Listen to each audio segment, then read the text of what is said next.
الحمد لله نحمده ونستعينه ونستغفره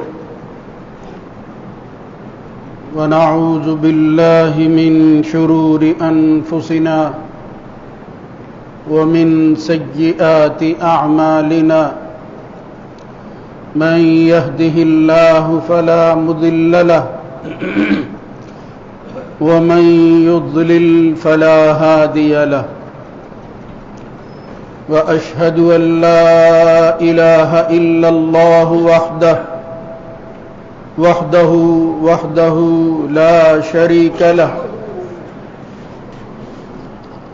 وأشهد أن محمدا عبده ورسوله اللهم صل على محمد وعلى آل محمد كما صليت على إبراهيم وعلى آل إبراهيم في العالمين إنك حميد مجيد اللهم بارك على محمد وعلى آل محمد كما باركت على إبراهيم وعلى آل إبراهيم في العالمين إنك حميد مجيد أما بعد فإن خير الحديث كتاب الله وخير الهدى هدى محمد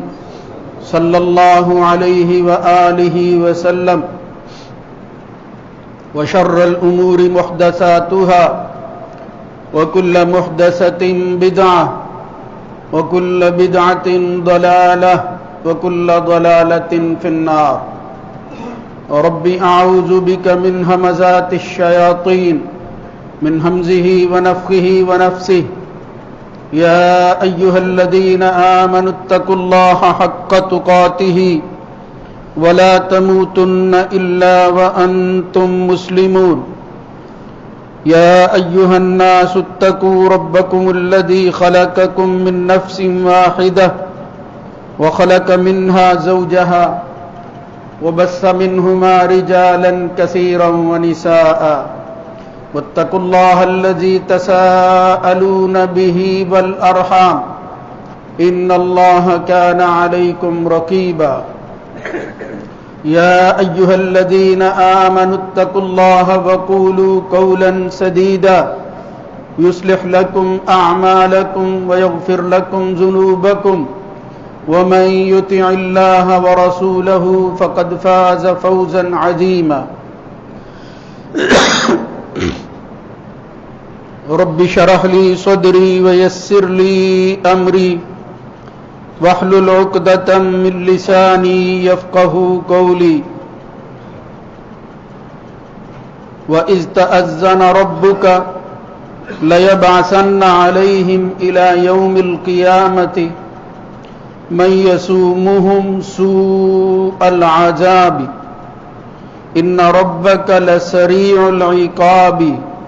وإنه لغفور رحيم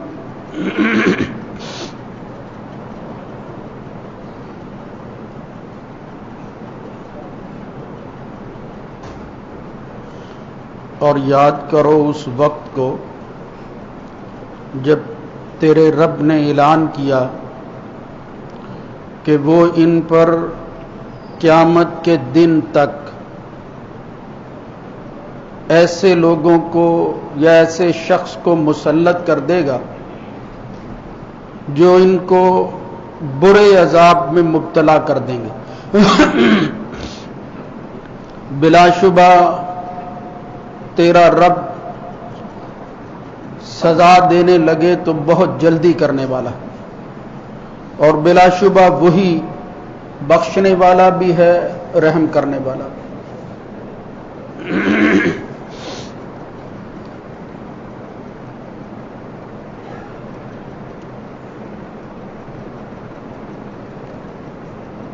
اللہ رب العزت کی حمد و ثنا کے بعد درود و سلام سید الرسل سید ولد آدم خاتم النبیین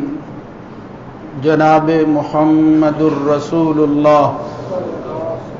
صلی اللہ علیہ وآلہ وسلم کی ذات گرامی پر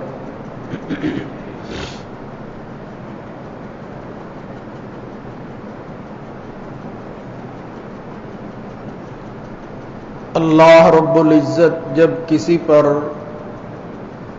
اپنی مہربانی اور عنایت فرماتا ہے تو اس کی نعمتوں میں بہت بڑی نعمت اور اصل احسان یہ ہوتا ہے کہ وہ اس بندے کو اپنی معرفت عطا کر دیتا ہے، اپنی پہچان کرواتا ہے۔ وہ راستہ جس کے ذریعے بندے کو اپنے مالک رب کی پہچان اور معرفت حاصل ہوتی ہے، اسی کی زبان کے اندر اس کو اسلام کہتے ہیں۔ وہ راستہ، وہ فکر جس پر چل کر انسان نے اس تک پہنچنا ہے، اس کو اسلام کے نام سے خود رب نے جو ہے وہ تعبیر فرمایا اور اس کو پسندیدہ قرار دیا۔ ان الدین عند اللہ الاسلام الیوم اکملت لکم دینکم واتممت علیکم نعمتی، یعنی خود اللہ نے کہا میں نے اپنی نعمت اور احسان کو مکمل کیا ہے۔ وَرَضِيتُ لَكُمُ الْإِسْلَامَ دِينًا، اور جو میرے ہاں پسندیدہ طریقہ ہے زندگی گزارنے کا وہ بھی اسلام ہی کا ہے، کوئی اور نہیں ہے۔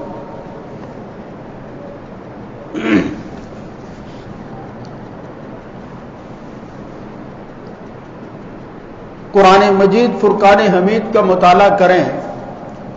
نبی کریم صلی اللہ علیہ وآلہ وسلم کی احادیث اور سنت کو پرکھیں تو معلوم ہوتا ہے کہ واقعتاً اول دن سے اللہ نے جو ہدایت کا اور لوگوں کی رہنمائی کا دین اپنی طرف سے منتخب کیا تھا وہ اسلام ہے، اور ہر قوم، ہر قبیلے، ہر گروہ کو اللہ رب العزت جو ہے وہ اس کی پہچان کے لیے آسان تر بنا کر پیش کرتا رہا ہے نبیوں اور رسولوں کی شکل کے اندر۔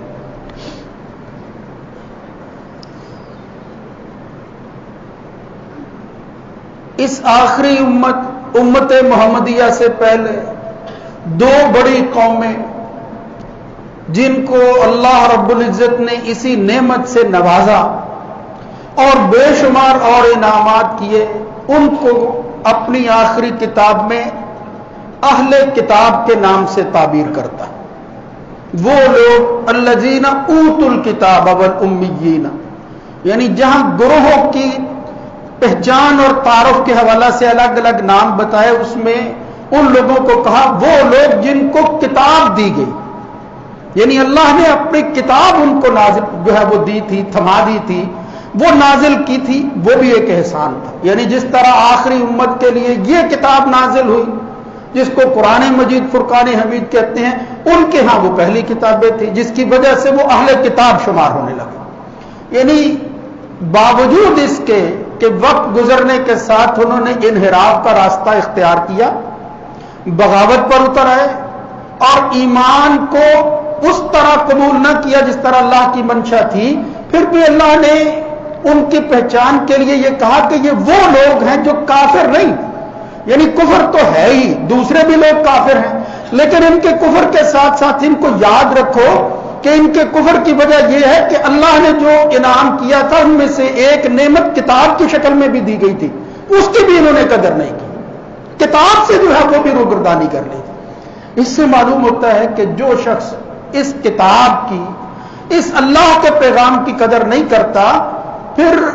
وہ محض اس کا تعارف رہ جاتا ہے، پھر اس کی خباثتوں اور اس کے کرتوتوں کی وجہ سے جو اس کو سزا ملتی ہے، اللہ رب العزت آنے والی قوموں کو مثال بنا کر عبرت کا نشان ان کو بنا دیتا ہے کہ یہ وہ لوگ ہیں جن کو یہ سب کچھ دیا گیا سہولت کی خاطر، اب جواب میں انہوں نے کیا کیا کہ اب وہ ہیں تو اہل کتاب، لیکن ان کے ساتھ جو سلوک ہوگا اس کو ذرا پڑھیں اور اس کا اندازہ کریں کہ جو لوگ ان چیزوں کی قدر نہیں کرتے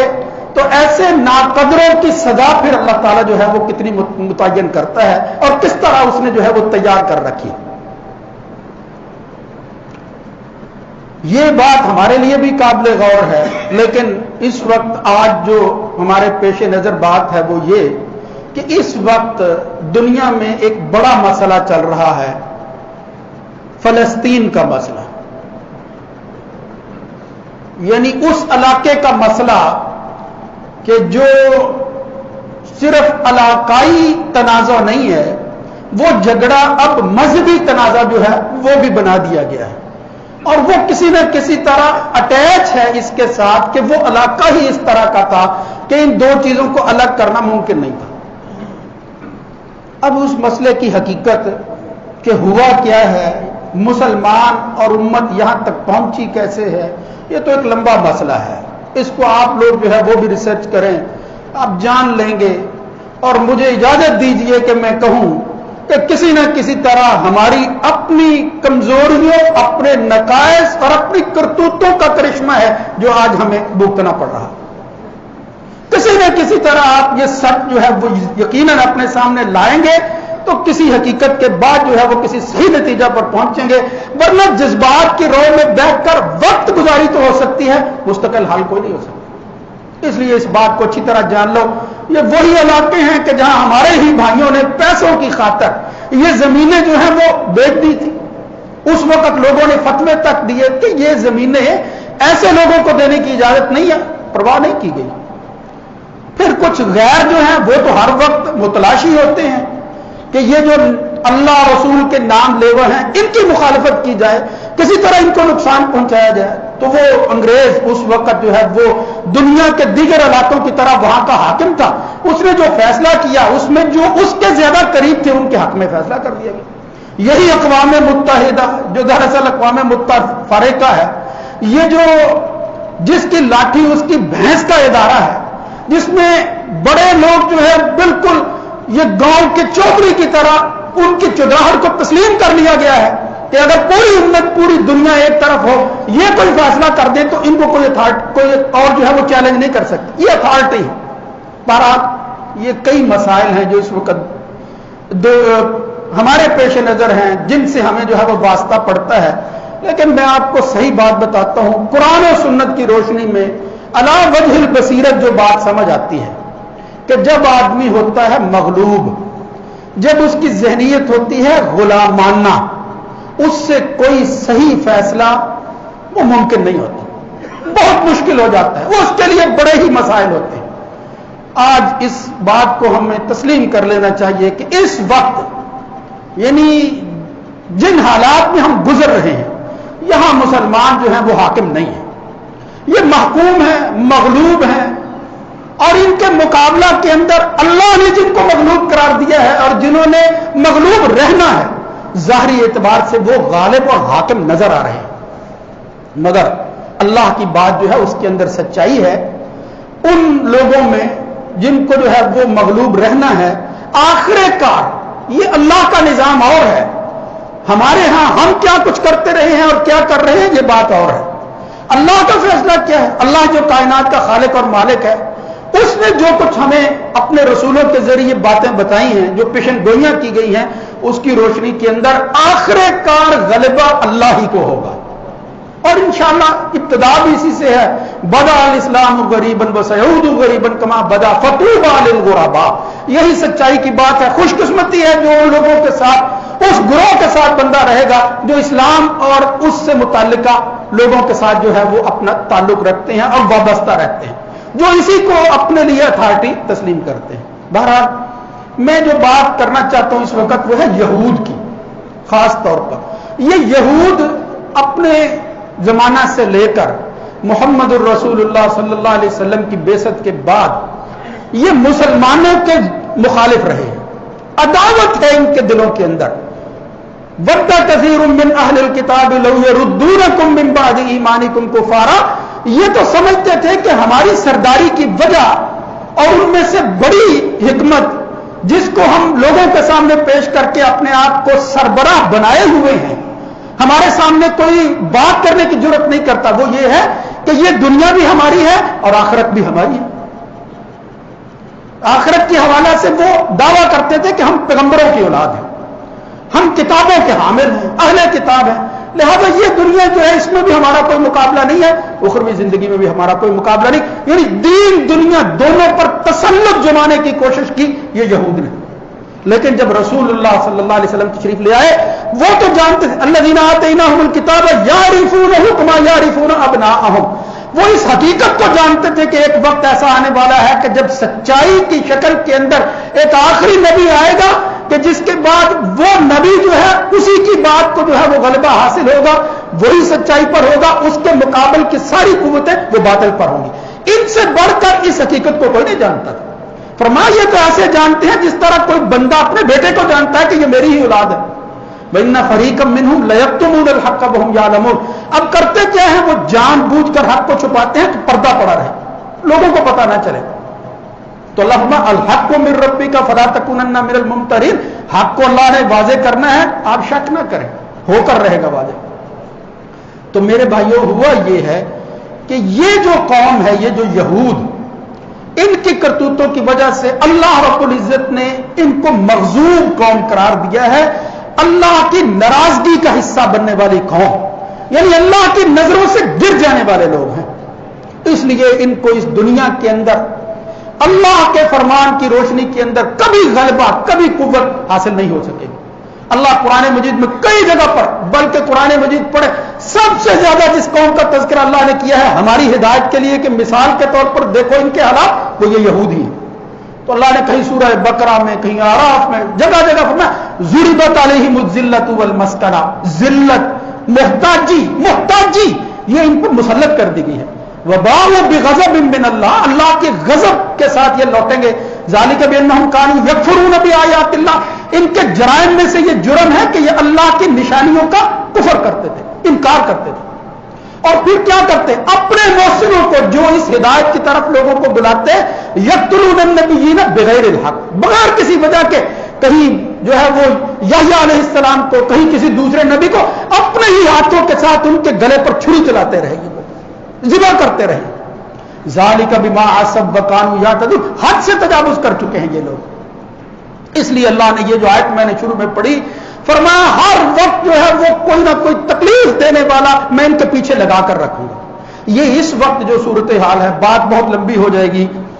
ظاہر نظر آتا ہے کہ ہم اس کے پیچھے ہیں، دنیا اس کے پیچھے ہے، نہیں، یہ ایک خوف کی علامت ہے۔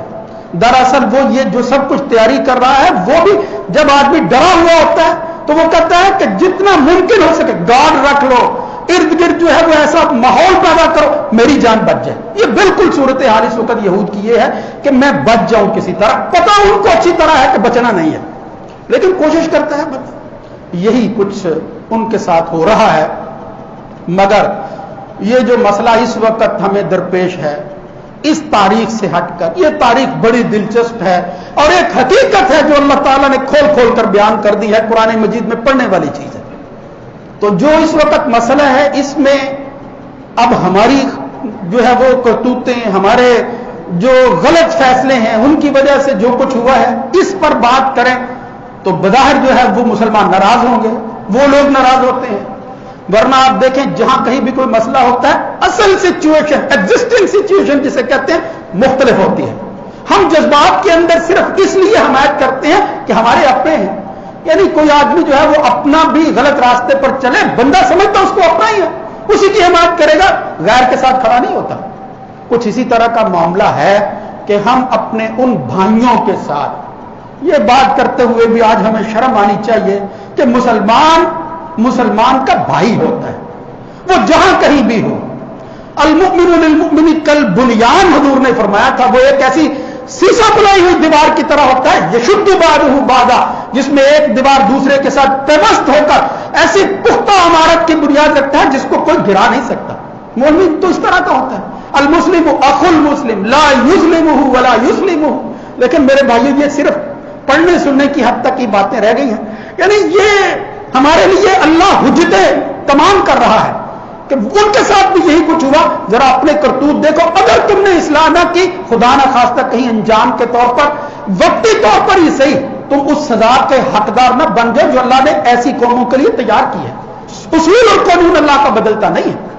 یہ ذلت وہ ہمیں اس وقت ملی ہوئی ہے، اس کو مان لینا چاہیے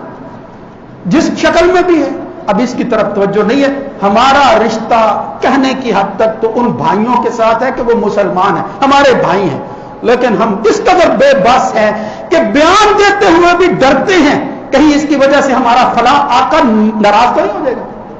کہیں اس کی مخالفت تو نہیں ہو جائے گی، ہمیں معاشی طور پر کیا نقصان ہو جائے گا. یاد رکھو یہ یہود کی تاریخ پڑھو، یہ بھی یہی کرتے تھے. یعنی غلامی کی زندگی کے اندر ذہن اس طرح بن گیا. جب موسیٰ علیہ السلام نے کہا کہ چلو بھائی فتح کرنے کے لیے اس علاقے میں چلتے ہیں اور یہ ارض مقدس ہے، یہ ہمارے پاس ہونی چاہیے، ہم اللہ کا نام لینے والے ہیں. یا قوم ادخلوا الارض المقدسۃ التي كتب الله لكم ولا ترتدوا على ادباركم فتنقلبوا خاسرين. انہوں نے کیا جواب دیا تھا؟ قالوا یا موسیٰ ان فیہا قوما جبارین. یعنی ڈرے ہوئے، سہمے ہوئے، ایمان سے دور. وہاں تو بڑے زبردست لوگ ہیں. جب تک قالوا یا موسیٰ انا لن ندخلها ابدا ما داموا فیہا، ان کو وہاں سے نکال دو پھر ہم وہاں داخل ہو جائیں گے. بھئی جب ان کو ہی نکال دینا ہے پھر تم نے کیا کرنا ہے؟ لن ندخلها ابدا ما. اور پھر یہ بدبخت کیا کرتے رہے؟ یعنی اپنے پیغمبروں کو کس طرح تانا دیتے رہے. اگر ہمارے ساتھ انہیں یہی سلوک کرنا ہے، اذهب انت وربک، جا تو تیرا رب، فقاتلا انا ہاہنا قاعدون، ان سے جا کر لڑتے رہو، ہم تو یہاں بیٹھے. دیکھو ذرا ان کی کرتوتیں، ان کی حالت دیکھو ذرا. پھر ان کے ساتھ جو ہے وہ جو کچھ ہو رہا ہے، اللہ کا فیصلہ بالکل بھائیو درست ہے، وہ تو آخر کار ہو کر رہنا ہے. لیکن اس وقت صورتحال یہ ہے کہ ہم جس مغلوبیت کی زندگی گزار رہے ہیں اس میں اللہ نے ان سے بڑھ کر ہمارا امتحان لیا ہے. اللہ ہمیں آزمائش پہ ڈال رہا ہے. امت کہاں کھڑی ہے؟ یہ جو امت کہلانے والے لوگ ہیں یہ جاگتے ہیں یا نہیں؟ یہ پھر سے اکٹھے ہوتے ہیں یا نہیں؟ بظاہر تو کوئی آثار نہیں، افسوس سے کہنا پڑتا ہے. مگر اللہ رب العزت سے دعا کرنی چاہیے. اور ہمارے مذہبی جذبات جو اس سے وابستہ ہے، یہ مسئلہ مذہبی اعتبار سے کس طرح مسلمانوں کا ہے، مسلمان دعوے دار کیسے ہیں، یہ بڑی لمبی بات ہے. اور حقیقت یہ ہے کہ یہ آج مسلمانوں ہی کے ہاں ایک گروہ جو ہے وہ تو یہ کہتا ہے کہ نہیں یہ بھی حصہ انہی کا ہے لہذا انہی کو دے دینا چاہیے. مذہبی اعتبار سے بھی مسلمان دو گروہوں میں شامل ہو گئے ہیں. بس میں یہ آپ کو اشارہ کر دیتا ہوں کہ مسئلہ اب یہ ہے کہ اس علاقے کے اندر وہ جہاں ملک نام کا ایک علاقہ اسرائیل بن گیا ہے اور اتفاق سے وہ 19 سن کے قریب اسی سال بنا، قریب سن 48 کے اندر کہ جہاں یہ ملک جو ہے وہ بنا. دو ملک جو ہے وہ کسی نظریے پر جو ہے وہ قائم ہوئے ہیں. ایک ہمارا یہ ملک ہے اور پھر ایک وہ تھا. اب وہ کس طرح اس کو اپنے نظریے کے مطابق جو ہے وہ آگے بڑھا رہے ہیں، ہم کیا کر رہے ہیں، یہ بھی سوچنے کی بات ہے. اور پھر جو کچھ ہونا ہے اس کو اسی تناظر میں دیکھتے رہیں. جو آدمی جو سلوک کرتا ہے اللہ تعالیٰ اس کی کوشش کے مطابق نتائج جو ہے وہ دکھا دیتا ہے. اس لیے اللہ رب العزت سے دعا کرنی چاہیے کہ ہمیں پہلے تو اس حقیقت کے قریب لائے پھر کوشش کرنے کی توفیق نصیب فرمائے. تو اس سے متعلقہ جو بات صحیح ہے، بجائے اس کے کہ آدمی بلا وجہ حمایت کرتا رہے اور پھر ان کی غلطیوں پر بھی پردہ ڈالنے کی کوشش کرے. اب اس وقت جو کرنے کا کام ہے اور شریعت ہمیں جس کی اجازت دیتی ہے، یعنی اجازت بھی ملنی چاہیے کہ کیا ایسے لوگوں کی مدد کرنی چاہیے یا نہیں، وہ یہ ہے کہ اس وقت وہ ارض مقدس، وہ شام اور اس کے ارد گرد کے علاقے جس میں سے یہ ایک علاقہ ہے اور خاص طور پر بیت المقدس القدس شریف جسے کہتے ہیں، یہ بھی میں انشاءاللہ کسی وقت بیان کروں گا کہ مسلمانوں نے اس القدس شریف کے نام سے بھی ایسی بدعتیں جاری کر لی ہیں. وہی قبۃ الصخرہ، وہی گنبد جو ہے وہ بنا لیے گئے اور پھر جو ہے وہ ذہنیت جو مشرکوں کے ہاں پیدا ہوتی ہے وہ غلامانہ ذہنیت کی وجہ سے آج اسی پر اترا رہے ہیں، حالانکہ حقیقت سے اس کو کوئی تعلق نہیں ہے. وہی تبرکات کی جو ہے وہ لٹ لگائی ہوئی ہے. وہاں محمد الرسول اللہ صلی اللہ علیہ وسلم جب معراج پر گئے تو وہ جگہ تھی جہاں آسمان کی سیر شروع کی، وہاں اللہ کے رسول کا قدم ہے. اب القدس جو ہے وہ بھی اسی طرح حرم ہے جس طرح ہمارے دوسرے حرم ہیں. فضول باتیں، شریعت میں اس کی کوئی گنجائش ہی نہیں ہے میرے بھائیوں. لیکن کہتے ہیں القدس الحرم الشریف، کتابوں میں لکھا ہوا، مسلمان عام طور پر کھل کر کہتے ہیں. خیر تو یہ ساری چیزیں جب اکٹھی ہو جاتی ہیں تو اس کی وجہ سے پھر حقیقت وہ دبتی جاتی ہے. تو میرے بھائیوں، جو چیزیں قرآن و سنت سے صحیح ثابت ہیں وہ یہ ہے کہ جو آدمی دنیا میں کہیں مظلوم ہو اور مسلمان مظلوم ہو، خواہ وجہ کوئی بھی ہو، جس طرح میں بتا رہا ہوں، پھر اس مظلوم کی حمایت میں کچھ نہ بندہ کر سکے تو آواز ضرور بلند کرنی چاہیے. یہ ایمان کا آخری درجہ سمجھ لو. لا يحب اللہ الجہر بالسوء من القول، برا کلمہ کہنے کی اللہ اجازت نہیں دیتا، پسند نہیں کرتا. الا من ظلم، ہاں اگر کسی پر ظلم ہو، یعنی کسی کو خدا نخواستہ اللہ کی بندگی کرنے کی اجازت بھی نہ ملے، گولیوں سے چھلنی کر دیا جائے، آہنی زنجیروں میں باندھ دیا جائے، یہ پھر مظلومیت ہے. یہ پھر ومن اظلم ممن منع مساجد اللہ، اس سے بڑھ کر پھر ظالم کون ہے جو اللہ کی مسجدوں سے ہی روک دیتا ہے؟ اس کی اجازت نہیں ہے. یہ خواہ جو بھی حالات ہوں، جس کی جو بھی اسباب ہوں، لیکن جب ظلم اس قدر بڑھ جائے، محمد الرسول اللہ صلی اللہ علیہ وسلم نے فرمایا تھا کہ اتقی دعوت المظلوم، جب آدمی پھر مظلوم ہو جاتا ہے پھر اللہ تعالیٰ اس کی غلطیاں نہیں دیکھتا، اس وقت کی صورتحال دیکھتا ہے کہ یہ مظلوم ہے. اب اگر وہ کسی دوسرے کی بجائے مجھے پکار رہا ہے فإنه ليس بينها وبين الله حجاب، پھر اللہ کے اور اس مظلوم کے درمیان تمام رکاوٹیں ختم ہو جاتی ہیں، پھر اللہ رکاوٹیں نہیں رہنے دیتا. تو ہم مظلوم ہیں، وہ بھی مظلوم ہے. اب کریں کیا؟ یعنی کرنے کا کام کیا ہے؟ اللہ کو پکاریں، اللہ کی طرف لوٹیں، اپنی جلوت اور خلوت کے اندر رجوع کریں اللہ کی طرف کہ یا اللہ ہم بھٹک گئے ہیں، راہ راست سے جو ہے وہ دور چلے گئے ہیں، تیرے راستے کو چھوڑ دیا ہے، ہمیں اس سزا سے بچا لے. اللہ رب العزت سے یہ دعا کرنی چاہیے. اور اس سلسلہ کے اندر وہ ساری احادیث جو ہے وہ ذہن میں رکھنی چاہیے کہ یہی بیت المقدس، اس کے اندر جو القدس الشریف یا مسجد اقصی ہے، یہ ان 3 مساجد میں سے ایک مسجد ہے جس کی طرف ساری دنیا کے مقابلہ کے اندر اگر کوئی آدمی ارادہ کر کے سفر کرتا ہے تو اللہ تعالیٰ اس کو ثواب عطا کرتا ہے. لا تشد الرحال الا الى 3 مساجد، آپ اپنے کچاموں کو کس کر سفر نہیں کر سکتے مگر 3 مسجدوں کی طرف سفر ارادہ کر سکتے ہیں. المسجد الحرام ومسجد هذا والمسجد الاقصی، وہ 3 مسجدیں جو ہیں وہ مسجد نبوی ہے، مسجد حرام ہے اور تیسری مسجد اقصی ہے. محمد الرسول اللہ صلی اللہ علیہ وسلم کے صحابی کہتے ہیں ہم بیٹھے ہوئے آپس میں بات کر رہے تھے، قضا کرنا عند عہد رسول اللہ صلی اللہ علیہ وسلم، اب مسجد رسول اللہ صلی اللہ علیہ وسلم افضل ام مسجد الاقصی، کہ مسجد نبوی بہتر ہے یا افضل ہے یا مسجد اقصی، آپس میں تبادلہ خیال کر رہے تھے. محمد الرسول اللہ صلی اللہ علیہ وسلم نے پھر وہاں یہ فضیلت بیان کی، صلاۃ فی مسجدی ھذا خیر من 1000 صلاۃ فیما سوا. میرے بھائیوں بالکل یہ حقیقت ہے، اس مسجد کی فضیلت اپنی جگہ، مگر میری جو مسجد نبوی ہے یہاں ایک نماز 1000 نماز کے برابر بن جاتی ہے. بل مسجد الحرام، اور مسجد حرام کے اندر جو ہے وہ نماز پڑھنا بمئۃ الف صلاۃ، وہ ایک نماز نہیں دیگر مساجد کے مقابلہ میں 1,00,000 کے برابر ہوتی ہے، یعنی 1,00,000 گنا بڑھ جاتی ہے. وہاں نبی کریم صلی اللہ علیہ وسلم نے جو تیسری چیز بیان کی مسجد حرام سے، فرمایا والصلاۃ فی المسجد الاقصی وصلاۃ فی مسجد ھذا افضل من 4 صلوات فی، وہاں جو ہے وہ 4 گنا کم ثواب ہے.